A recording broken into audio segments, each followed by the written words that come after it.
जोनोम जायोब्ला मानसिया थैनोबो नांखागोन। बेनो जाहैबाय बुहुम बिखा एबा मिथिंगानि एंगार हाथावै मोनसे नेम।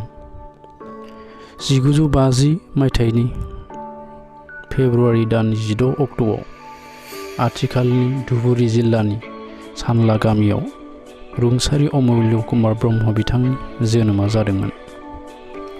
जोनोम जाखांनायनि उनाव बिथाङा 1967 मायथाइयाव मेट्रिक आनजादखौ उथ्रिखांनायनि उनाव 1965 मायथाइयाव गलाघाट जिल्लानि सिसुपानी ओनसोलाव जेब्ला हादानखौ सिफायजेनदोंमोन अब्ला बिथाङा मैखोम बाहागो लादोंमोन।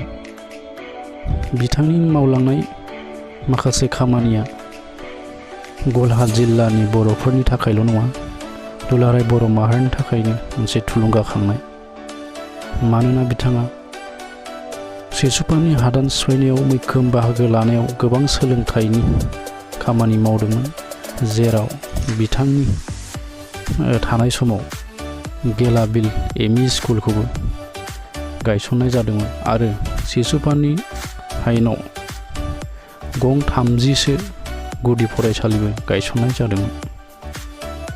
बिथांनि मावलांनाय खामानिफ्रा बर' हारिनि थाखाय मोनसे बिहोमा, जेराव बिथांमोननि बे नाजाथाबनाय माखासे हारिखौ थुलुंगाखांनाय फरायसालि खुलिनाया इयुन जोलैखौ मोनसे सोरां लामा दिन्थिनाय मोनसे आगान। बिथांनि गामिया गलाघाटआव जै फुख्रि जारिमिनारि मोनसे जायगायाव बिथाङा थादोंमोन। बेनि उनाव बिथाङा 2022 मायथाइनि आगस्ट 13 थारिखआव रुंसारि जालांदोंमोन। बिथांनि रुंसारि जालांखांनायनि उनाव बिथांनि गोथार सारादुखौ आगस्ट दाननि 22 अक्ट'आव गावनि न'खर जे फुख्रियाव थानायाव खुंफुंनाय जादोंमोन। बेवहाय बिथांनि माखासे बिहोमा होलांनाय खामानिफोरखौ जाहाथे मोनसे रेगा जानानै थालाङो, बिनि नेरसोनाव गांसे जिउनि बिहोमा बिजाबसाखौ दिरुननाय जादों। गोबां दैदेनगिरि बिथांमोनाबो बिथांनि गोथार सारादुआव बाहागो लादों आरो आथिखालाव kr.brahma मासिगिरि डक्टर कामरुर मुसाहारि बिथाङाबो बेवहाय बाहागो लानानै दुखु फोरमायनायजों लोगोसे बिथांनि जिउमाया जाहाथे सोरगोआव आलो गोजोनै थाहैनो हायो बिनि आर'ज खालामदों।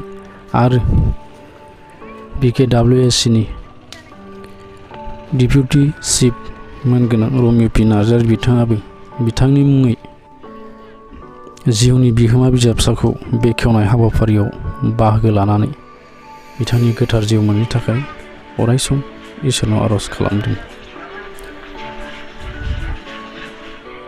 बेजों लोगोसे मिरु बर' थुनलाइ आफादनि नेहाथारि मोनगोनां हरेस्वर नार्जारि बिथाङाबो बिथांनि गोसोखां खाम्फायाव बिबार बावनायजों लोगोसे बेखेवनानै होयो। हारिनि अनसायग्रा, हारिनि थाखाय खामानि मावलांनाय बिथांनि गोथार सारादुआव जिल्लानि सिङाव थानाय गासैबो माहारियारि आफादनि दैदेनगिरि मावथिफारिया बिथांमोना बेवहाय गोजोन जिउमानि थाखाय आर'ज खालामदों आरो ओनसोलनि बर' रायजो राजा आइ आफामोनाबो बिथांनि जिउमाया जेब्लाबो गोजोनै थानो हायो बिनि थाखाय अरायसम सोरजिगिरि आनान गसाइनि खाथियाव आर'ज खालामदों। मावलांनाय जोनोम जाजेननायनिफ्रायनो 1950 मायथाइनिफ्राय 2022 लेखाखौ सेबखांनाय जादों आरो बिथाङा जों मिथिगौ नैबे सिसुपानी हालामाव अरुणाचलाव जेब्लानाखि बर'फोरा गिबिसिन हाबफैजेननाय 1965 मायथाइनि गेजेराव जे हाबफैदोंमोन